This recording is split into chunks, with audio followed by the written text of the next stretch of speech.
the debt trap in a lot of countries from China, and China being an expansionist country. How will this be a problem for India since China's role in Bangladesh? How will it affect India?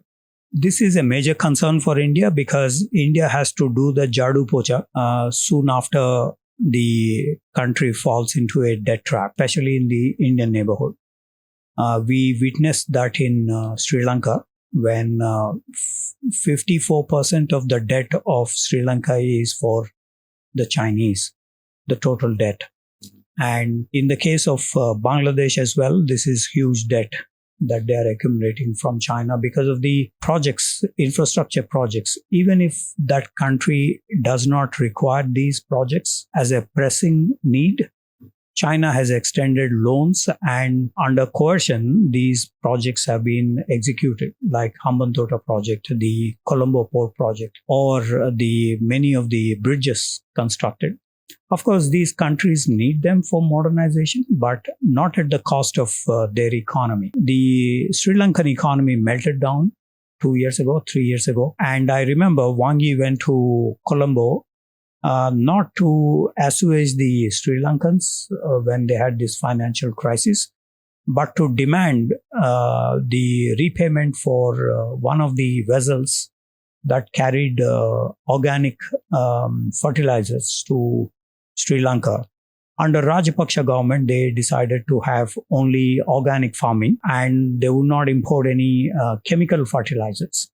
So they contracted a company from Qingdao, which exported several tons of this organic manure. But the Sri Lankans found that there are chemicals in it and refused to import the material from the Chinese vessel coming from Qingdao.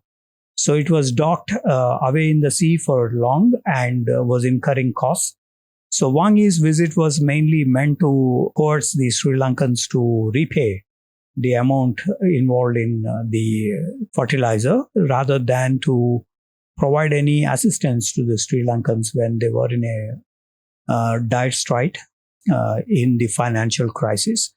Now, in the aftermath of that, the Indian government paid $4 billion to bail out the Sri Lankans. I remember the Indian Air Force carrying through IL-76 a lot of gobar for the Sri Lankans and the organic manure, and also providing healthcare facilities, energy, petroleum, and others have been airlifted to Sri Lanka, about $4 billion.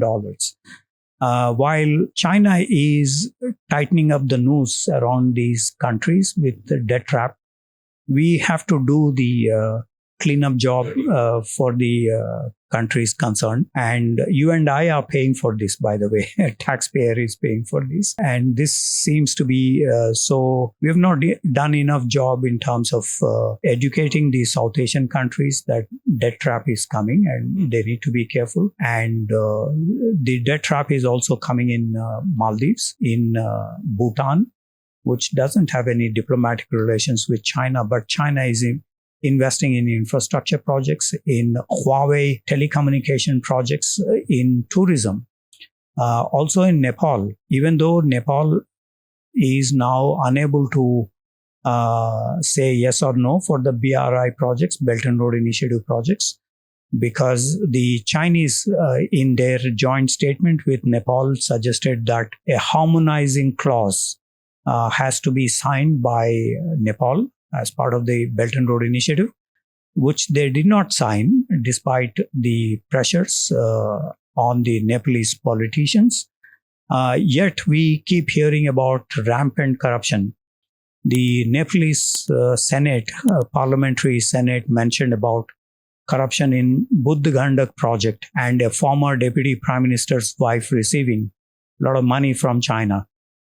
These are official records in the parliamentary debates in Nepal. So this indicates that, and Pakistani Senate has also passed these resolutions, and they had debated about high interest rates that the Chinese are charging for the China-Pakistan economic corridor projects.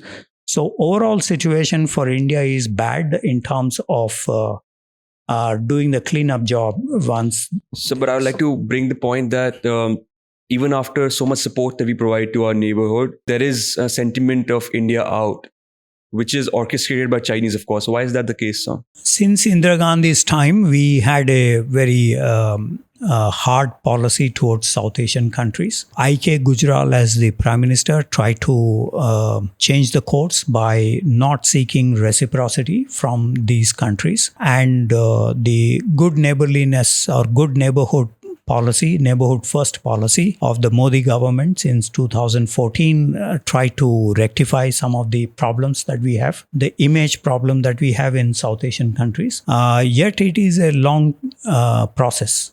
And the other is China's strategy of bribing the strategic leaderships in these countries. The government of the day, if the leaders are taking money from China due to these projects, there is no way India can stop these except to educate them. And for instance, Rajapaksa ran away from the country after the meltdown, and Sheikh Hasina as well ran away from the country.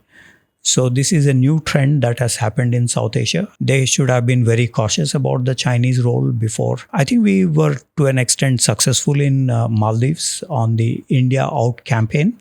The recent visit by External Affairs Minister Jaishankar and the Muizu government mentioned from India out to close neighbor India. So there is a perception change also that has happened over a period of time due to diplomacy. India had driven into them that the first country that could provide assistance to these countries is only India. For instance, when the water treatment project busted in Malé, the Indian side supplied fresh water within no time, while the Chinese took nearly a month to send fresh water resources. Diary of a publisher. Here we don't just talk, we explore, question, and push beyond the ordinary. And if you're ready to see things from a fresh perspective, you're at the right place. Make sure to subscribe. We're just scratching the surface, and the next conversation might just change how you see the world.